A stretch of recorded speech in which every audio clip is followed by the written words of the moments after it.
Catherine Victor de Verden, vous êtes directrice de recherche au CNRS, Centre des études de recherche internationale de Sciences Po. Vous venez de publier un livre qui s'appelle « Faut-il ouvrir les frontières ?» aux presses de Sciences Po.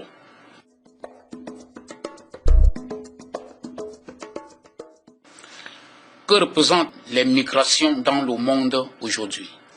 Alors en fait, ça représente peu de choses en réalité, puisqu'on a 3,2% de migrants internationaux. Un migrant international, c'est quelqu'un qui est né dans un pays et qui vit dans un autre pays que celui où il est né, c'est-à-dire 232 millions de migrants internationaux en fin 2013, selon les Nations Unies.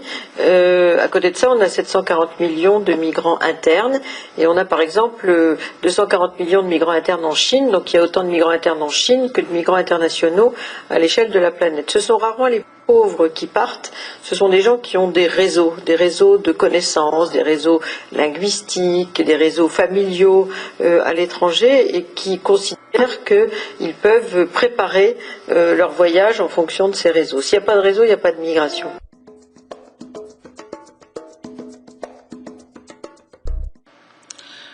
Les hommes sont-ils égaux en matière de migration internationale? Alors ça, c'est une des plus grandes inégalités aujourd'hui dans le monde, et je pense que ça va perdurer tout au long du XXIe siècle, c'est le pays où on est né. Parce que le droit à la mobilité est très différent. Le pays où on a le plus de droits à circuler librement sans visa, c'est le Danemark.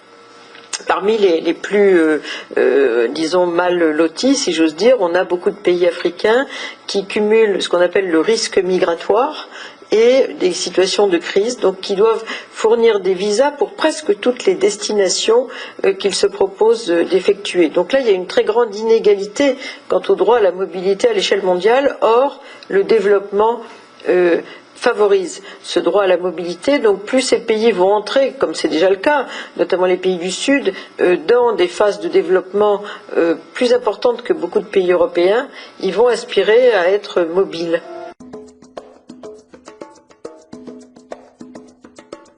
Pourquoi les pays européens ne cessent-ils de durcir leur législation?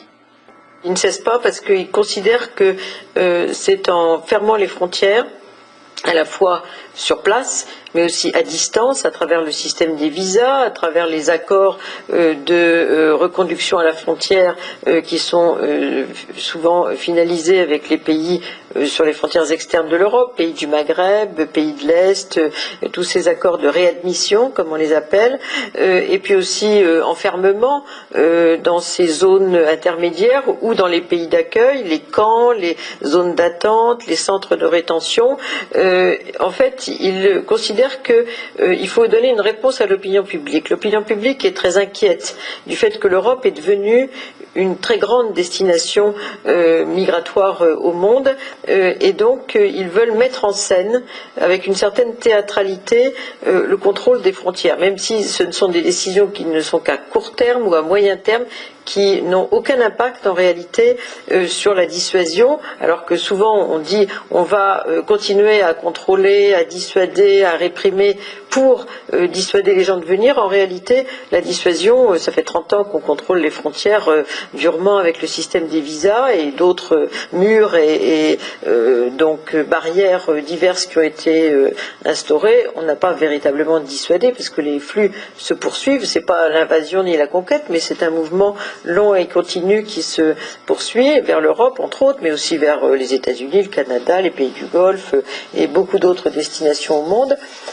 Donc en fait, c'est surtout une réponse à l'opinion publique et puis l'idée qu'il faut fermer et que plus on va fermer, plus ce sera efficace. Et depuis 20 ans que beaucoup de chercheurs observent ces phénomènes, constatent que la fermeture n'a pas été efficace, alors que l'argent engagé est considérable, avec énormément de morts, 20 000 morts en Méditerranée entre 1998 et 2008, et énormément un coût colossal du contrôle des frontières.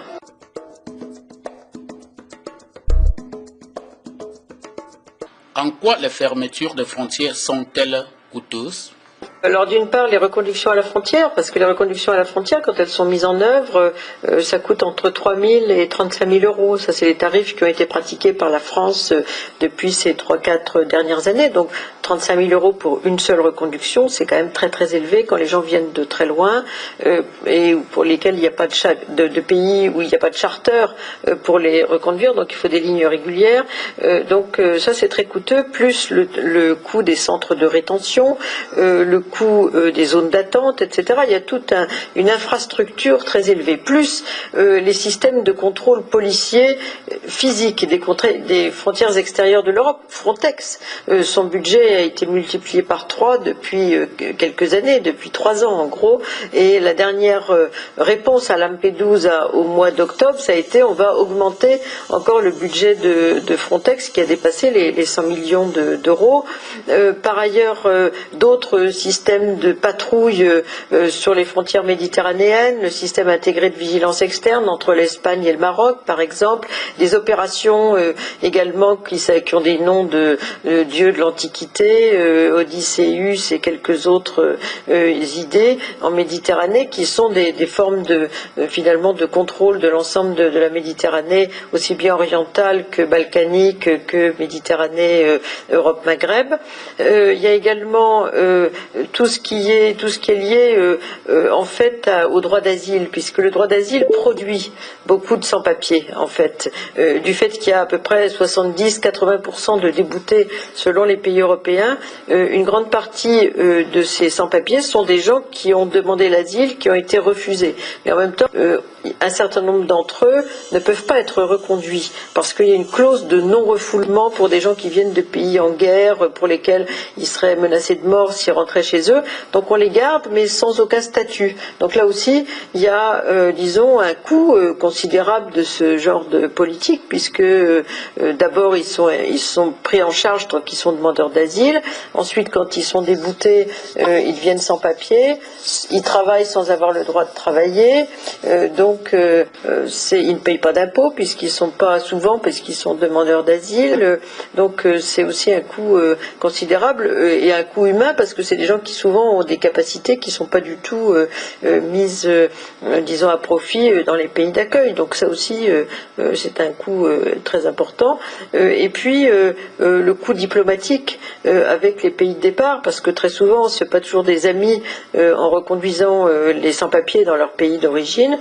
Donc ça peut ruiner aussi l'image des pays européens que de pratiquer en permanence les contrôles avec reconduction à la frontière.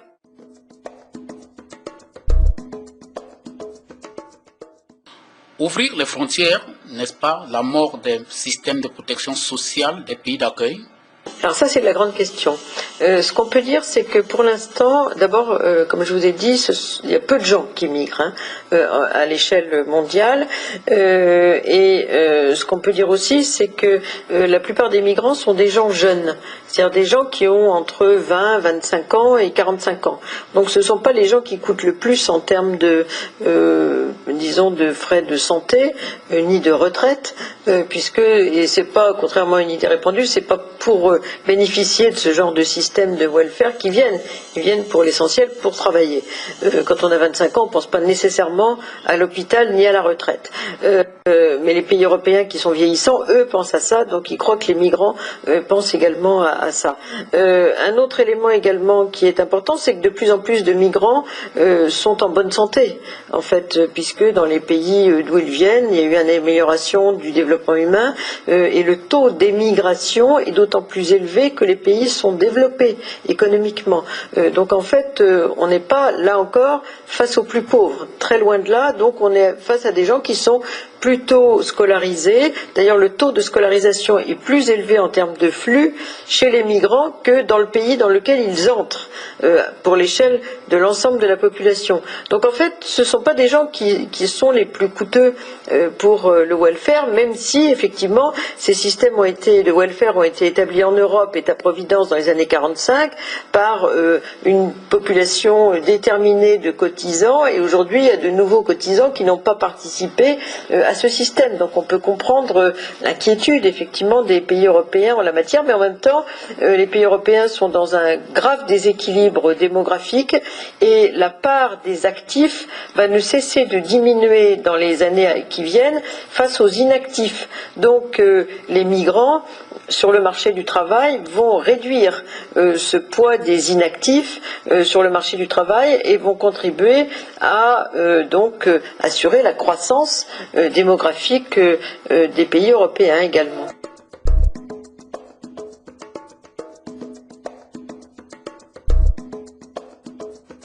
Quelles seraient les conditions d'un droit effectif à migrer? Alors en fait, je pense qu'il faudrait surtout renverser la logique. C'est-à-dire dire que, puisqu'il y a des textes internationaux qui soutiennent cette idée, s'appuyer sur la Déclaration universelle des droits de l'homme de 1948, sur la Convention de 90 sur les droits de tous les travailleurs migrants et de leurs familles, sur les 2 conventions du Bureau international du travail, sur les droits des migrants, dire que finalement le droit à la mobilité est un droit de l'homme.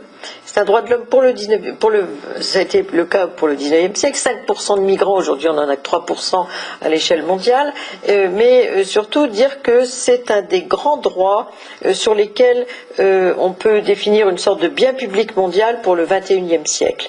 Et que le principe, c'est le droit de sortir de chez soi, le droit d'émigrer, le droit à la mobilité, que bien sûr tous les États peuvent restreindre ce droit, mais ce serait inverser la logique. La logique aujourd'hui, c'est les États énoncent les règles, les grands États d'immigration, donc les plus puissants, c'est un peu le Far West en la matière, c'est le plus fort qui gagne, et les migrants doivent se plier à ces règles. Si on dit il y a un droit qui est garanti pour migrer, qui est un principe, mais les États peuvent l'interdire, peuvent le restreindre, mais dans ce cadre-là, déjà on ferait un progrès considérable. Merci Madame Catherine sur notre antenne.